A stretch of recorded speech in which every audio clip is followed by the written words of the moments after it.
Hi! Hindi ako nakapag-video nung nakaraan. Itra-try natin yung Dubai chocolate. Meron din dito sa Macau. Maliit version nga lang. Tadaan! Pistachio. Ito yung nagtre-trending na Dubai chocolate. Try natin siya. Meron din dito sa Macau. Kaso, maliit version.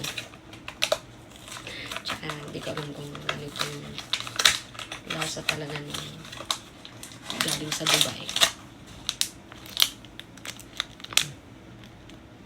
Maliit lang siya. Tignan natin. Tignan natin siya. Okay. Maliit version. Ang liit niya. Ang cute. So, meron din dito. Try natin.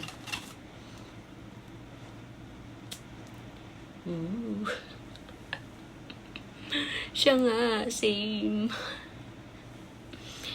Try din natin. Pero hindi ko sure kung ganito din yung lasa nung galing sa Dubai.